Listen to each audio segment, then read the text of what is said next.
I don't want to analyze what people think opposed to what they do, but what they think when they do what they are doing. What I want to analyze is the meaning they give to their own behavior, the way they integrate their behavior in general strategies, the type of rationality they recognize in their different practices, institutions, models, and behavior.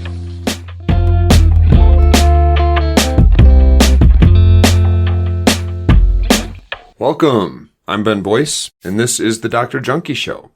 I want to start with a claim that you might find hard to believe. You live in a prison. Don't believe me? By the end of this episode, you might. But let's start at the beginning. Let's say you have a group of people who you need to control. Take your pick, a classroom full of fifth graders, a prison full of criminals, or a city full of citizens. And let's say those people are like most groups of people. Some of them are willing to follow the rules and play it cool, even if they don't always like it. Let's call these folks docile, as in not yelling, throwing stuff, or acting up. And then you'll have a subset of people who just can't seem to follow the rules. They'll cut in the chow line, steal extra rations, bully others in the group, exploit and manipulate those they see as weaker than themselves, try to escape, all kinds of nasty humanness. You better come up with some way to keep these people in line, or you're quickly going to have a problem. That brings me to philosopher Jeremy Bentham, who died in 1832, even though his head is still stored in a glass jar at the University College in London. It's got a hole in the top of it because, for a long time, it was attached to his body and publicly displayed in the college's foyer. The hole in the top of his head was from a steel rod with a bolt on top to hold it in place. You can find lots of weird videos of both the booth he was displayed in for years and the head being examined. They remove it from the jar once a year to document decay. The head on the body was swapped out some time ago with a fake one because of that decay, and when the fake head body was put back into the college in a public place, cameras were installed that live streamed the hallway and the foot traffic around the body. And in response, people started to act different when they knew that Bentham, or that the cameras in Bentham's body, were watching. And that's the topic of today's episode, panoptic power. Optic meaning visibility, and pan meaning feeling like it comes from everywhere. Panoptic. As always, my goal is to talk about deep theory in a way that people like me, people who don't understand why Foucault has to use such difficult language to explain things, language we can understand. And of course, I also don't care much for any theory or story that doesn't impact my life personally in a real way, so I also always aim to apply these theories to real-life scenarios, especially scenarios related to crime, prison, and the war on drugs. So let's dive in. So Jeremy Bentham, the head in the jar guy, he's credited with inventing the idea of the Panopticon, a circular prison with a single guard tower in the middle that's completely encased in one-way glass.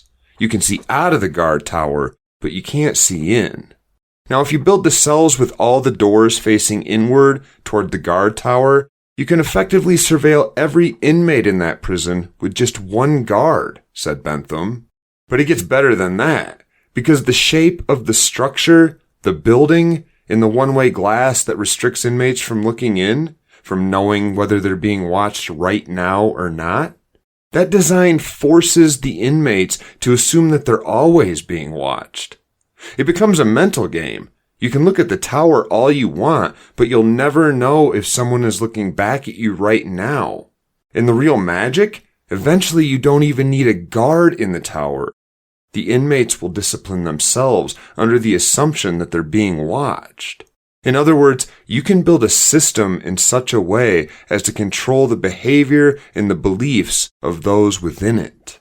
Now, Bentham was a weird guy, obviously, considering his head's final resting place, but his ideas stuck with another philosopher born more than 100 years later, Michel Foucault.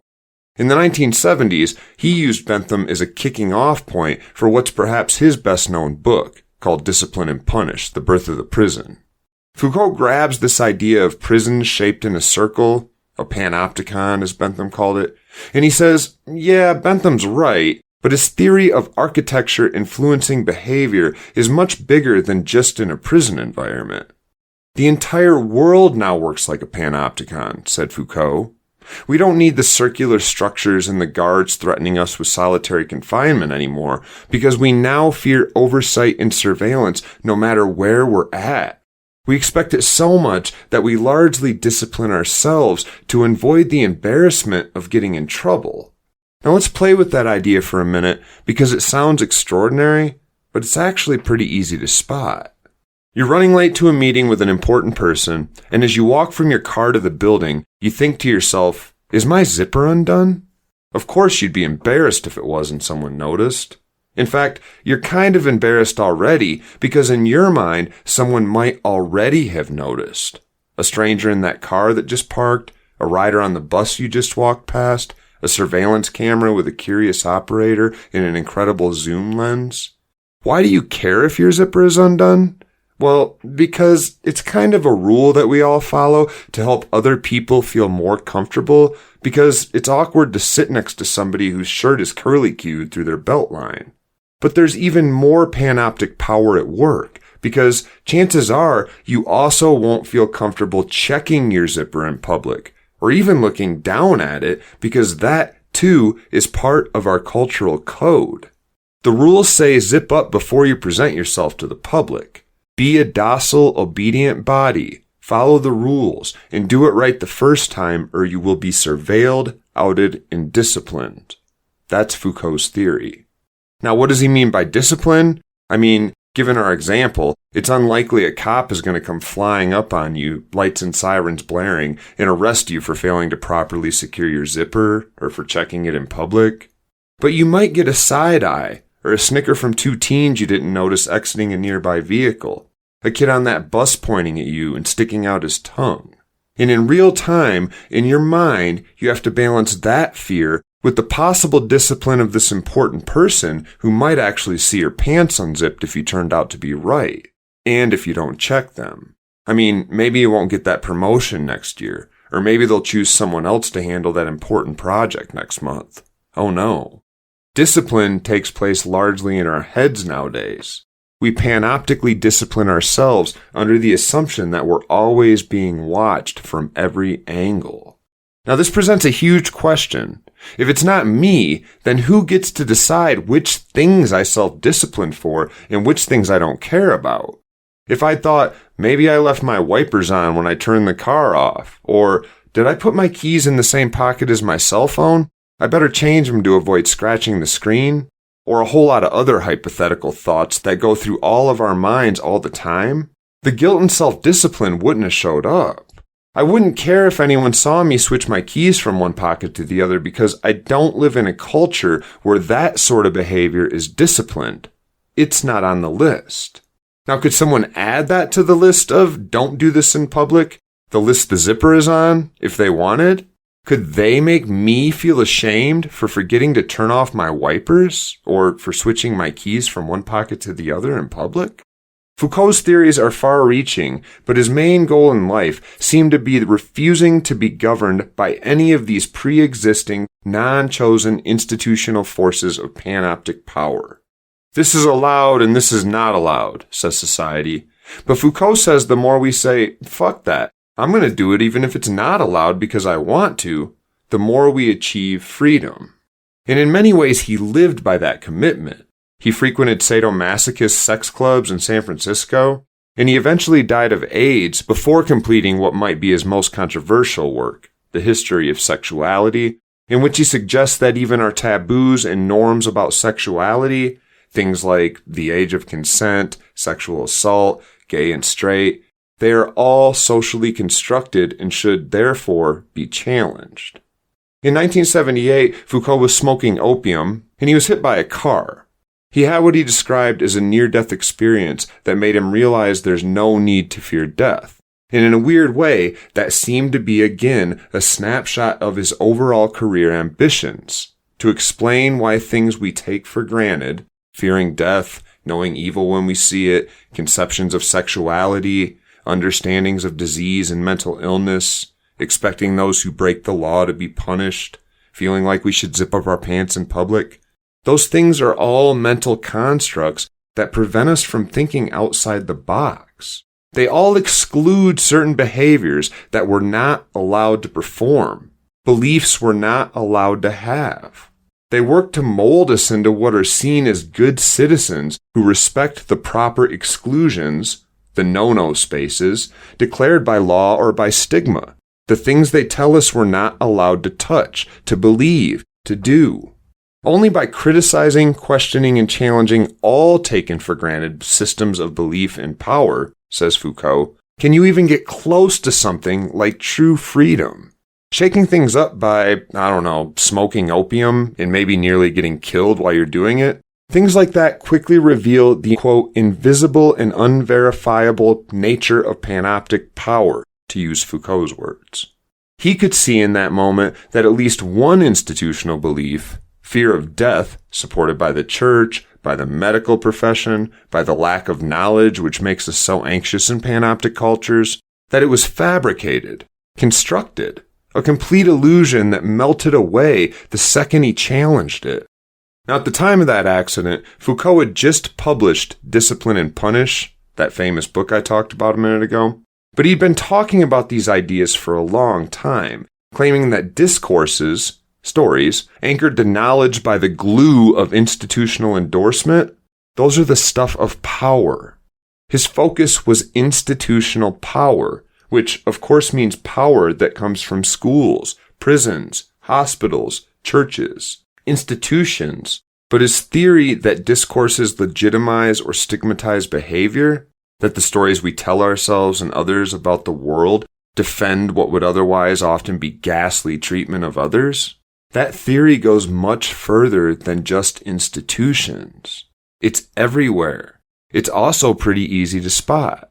For example, Foucault examined the idea of madness or insanity, and he noted that we once honored and respected those with mental illness, looking closely at their mysterious words and actions for clues that they might carry messages from the gods or from the afterlife. If you see a mad person in a Shakespeare play, they're probably about to drop some important knowledge, so pay attention. During that time, when the mentally ill were seen as special, public discourse rationalized public behavior. If you asked a citizen what they thought about the mentally ill man up the block, they'd describe him as touched by the gods or in contact with some realm that the rest of us just can't access. Now roll the clock forward, and many European cultures go through a long period where Christians hijack that discourse and we all, for example, burned epileptics at the stake for being possessed by demons. That would have been the story told by those who witnessed it at the time. The public discourse that backed up and rationalized treating people in ways that might otherwise have been seen as horrific. I mean, these people were, after all, dangerous and demonic. They had to be killed. And of course, nowadays we live in a medicalized discourse where physical and mental conditions are labeled, studied, treated, and tracked by the medical institution writ large. If someone told you the epileptic living up the street from you should be burned to death for demon possession, you'd be shocked because that's not the story, the discourse that we use to explain what's going on in that person's body anymore. Discourses are knowledge certified by institutions, and knowledge is power.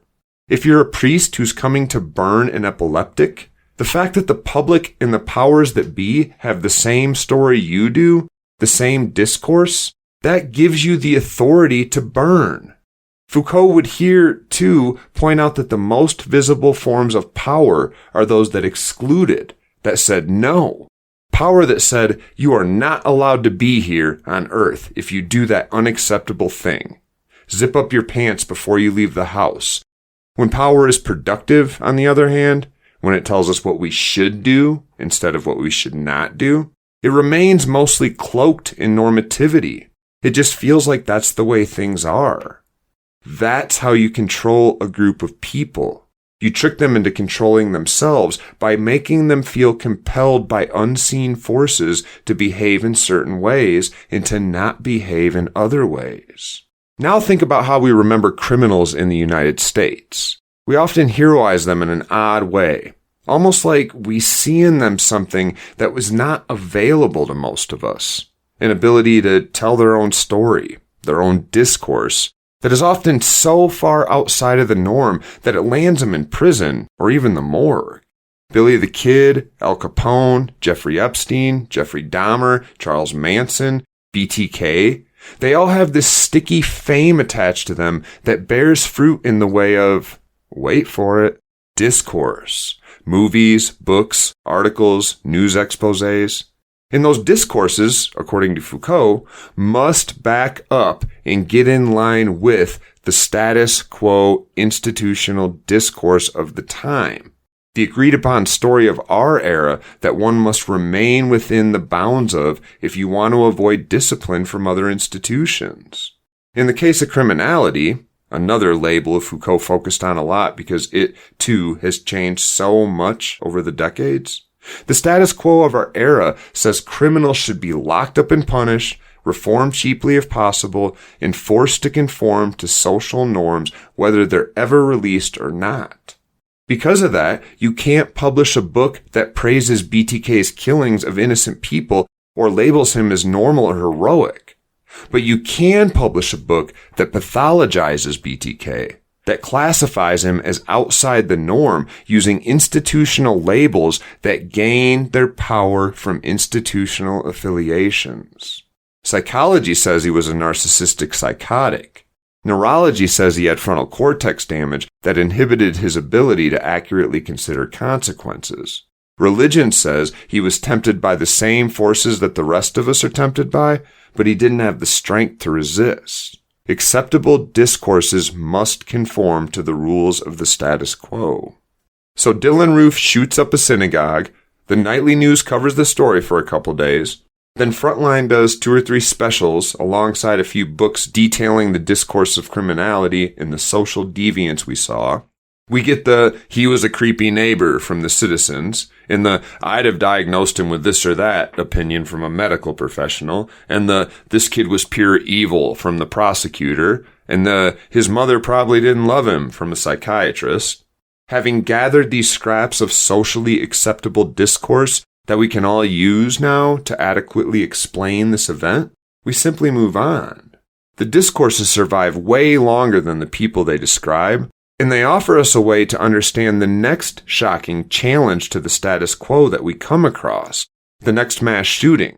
Maybe he's a psychotic like Dylan Roof was. I bet his neighbors saw this coming. This, Foucault says, is a result of our current cultural norm of understanding the world through discourses of knowledge that are all, sadly, built to reinforce institutional power. And to add the frosting on the cake that often makes people say Foucault went too far, since all rules and norms inevitably benefit someone, even my zipper being fastened makes my boss feel more comfortable, Foucault says we can never trust any norm, any discourse that rationalizes or restricts a rule or a behavior. We must, he says, challenge everything. Now let's add a piece to this that I've already hinted at. Those of us who behave want to hear the stories, the discourses, of those who don't. We love the criminals. Well, why is that? Well, since we feel like we're following the zip up your pants before you leave home, and for God's sake, don't check your zipper in public rules, and since we feel like we're doing so for a good reason, but at the same time, we also feel like we can't for the life of us figure out what that reason is. What if we're wrong? What if there is no good reason to behave, to be docile and play along with the status quo norms of society? Billy the Kid might have been onto something, and Al Capone's ability to not follow the rules which he found inconvenient, it feels kind of attractive because I'm finding myself following all these rules for behaviors that I don't understand, feeling compelled to regulate myself all day in ways I don't even agree with, and honestly, I don't know where these compulsions are coming from. Someone help me make sense of this. I want to check my zipper. And then we read Bonnie and Clyde were riddled with bullets while still in their car, and that Al Capone died of syphilis in prison, and suddenly we feel peace. I've actually been doing the right thing all along. Foucault says that those in power need docile bodies who are willing to follow rules they don't understand. and that docile bodies are shaped by discourses that remind them why they're being docile, why they're following the rules of no zipper checking in public, or why they even care that their zipper is up at all. It's pretty deep, right? But the idea of docile bodies actually goes deeper. So let's wade in just a few more steps by applying it to the war on drugs. So docile bodies are just bodies that are following the rules. But it turns out that the rules are different for everyone in an actual culture. There are pathways, like metaphoric sidewalks, that all of us use to get through institutional spaces. And every space is an institutional space. The streets, college campuses, your job, the supermarket, church, everywhere. If you step off those pathways that are marked for you, you risk discipline. And discipline can be anything from mean looks, side eyes, to arrest and imprisonment for life. And it's no exaggeration to say that all of us have very different pathways through each institution. The police chief's son has a very different pathway through the police station, or through the legal system if he's pulled over drunk, than the son of the most hated criminal in town. The homeless man trying to use a bathroom on my college campus has a very different pathway available to him than a well-dressed 22-year-old student. And stepping afoul of your allowed pathway, that can be a real problem. Making things more complicated, the pathway I use might be invisible to you. In fact, many of them almost certainly are. And the pathways you use are probably hard for me to spot. You never know what it's like to work for a business until you actually work there. And then you usually realize you imagined very different pathways to daily success than what you actually travel. Like maybe your boss cusses a lot more than you'd expected, or the copy room supplies are unguarded after 3 p.m. Things that you only learn when you're there. And already you can see why Foucault's ideas of power are squishy, hard to grasp, but enticingly informative. It really feels like there's a truth here that gives us a way to better our lives and to better our world, to expand our institutional paths in the paths of others, or to maybe blow them all up. So these pathways are obvious to us when we use them, but they're hard to spot when we don't, unless you know where to look. We've all heard stories of black men being arrested for petty crimes, like drugs, only to be released with no charges when the cops realized they're the starting quarterback for Notre Dame. We've all heard stories of Harvey Weinstein and Jeffrey Epstein walking pathways that most of us thought were trenches of certain cultural death, because to us, they would have been. Most of us aren't millionaires who can use their wealth to get away with that sort of awful behavior. But with the titles those people possess comes power, institutional power, the ability to move things, in this case, themselves through otherwise non-navigable spaces, like the criminal justice system. And it really doesn't matter who the police chief's son is or the starting quarterback is this year. They'll both be treated a certain way because of the titles they possess, because of the institutional associations they can lean on, and the way those who encounter them understand those associations. Foucault's main point in all of his work is that knowledge and power are intertwined. Here's another example. If I told you I take heroin 15 times a day intravenously, I also work out Joe Rogan style for 3 hours a day while sleeping just 6 hours every night because I want to save time for the 300 pages I commit to read every day, you'd be lost halfway through that sentence if you're an average listener because that sentence doesn't make sense.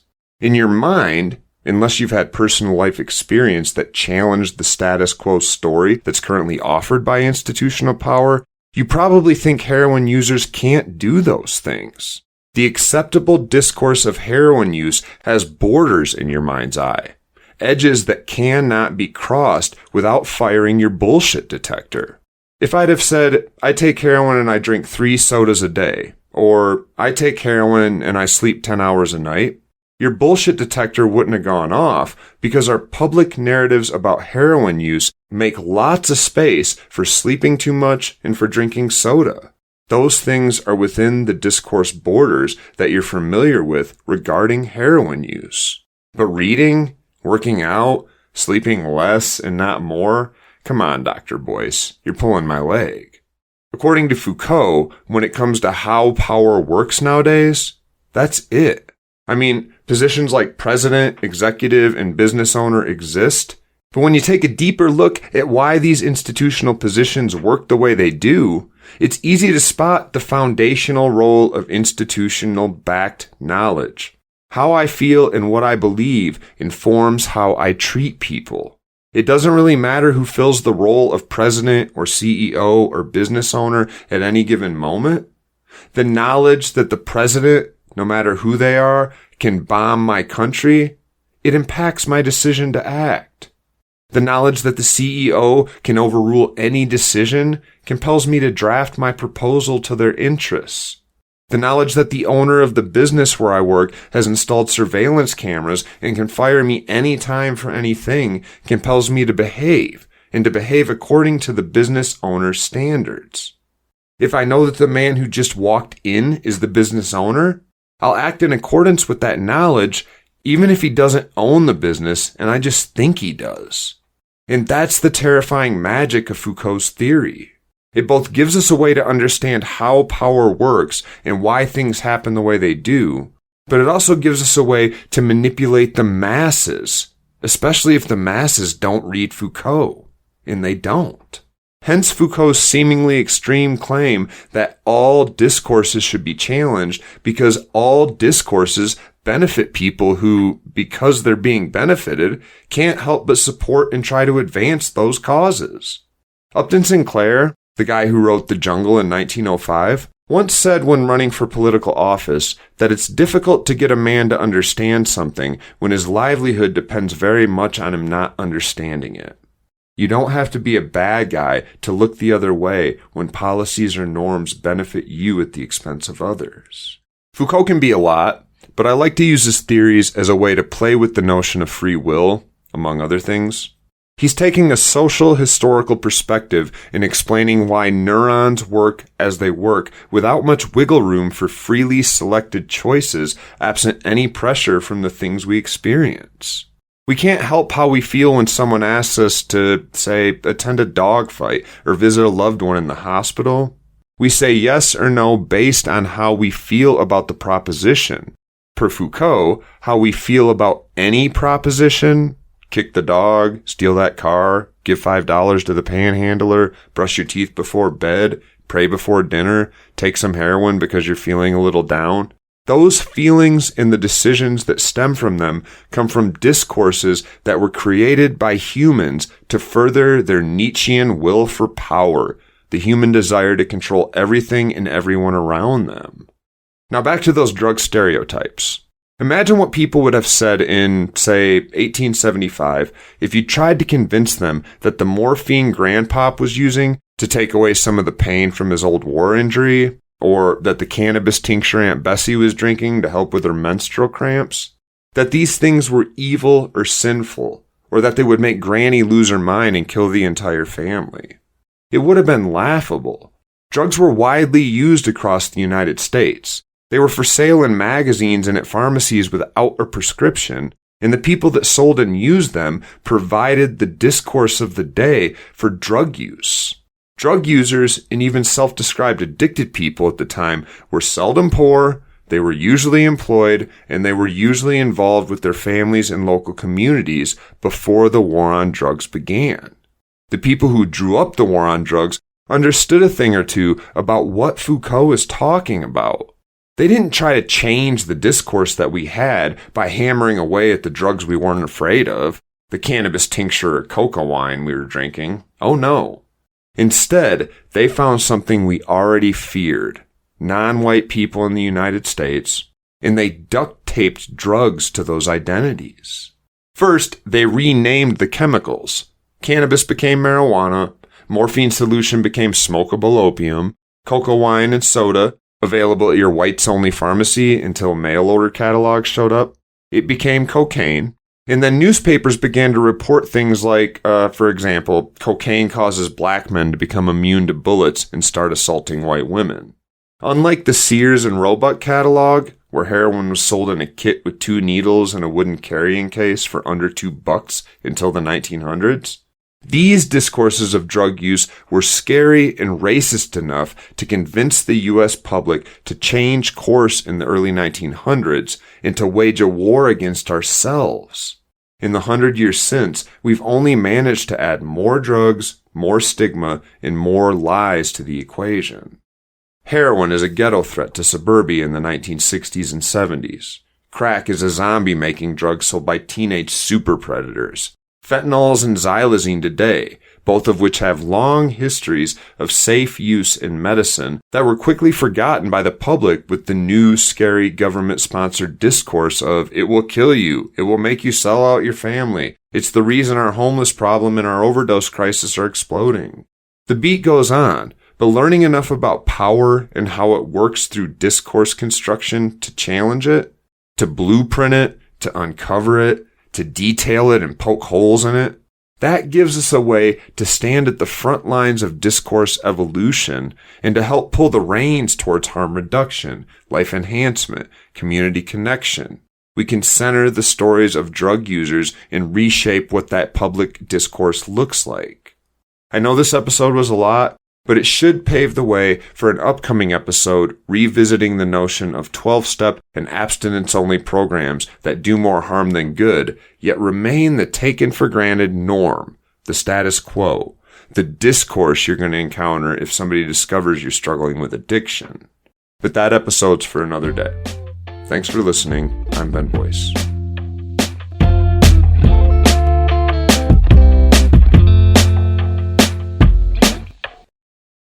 In order to answer the question, what are we now, we have to consider that we are thinking beings, since it is through thought that we are beings who look for truth, who accept or refuse obligations, laws, coercions, and who are related to ourselves or to the others. My aim is not to answer the general question, what is a thinking being? My aim is to answer the question, how did the history of our thought, I mean of our relation to truth, to obligations, to ourselves and to the others, make us what we are?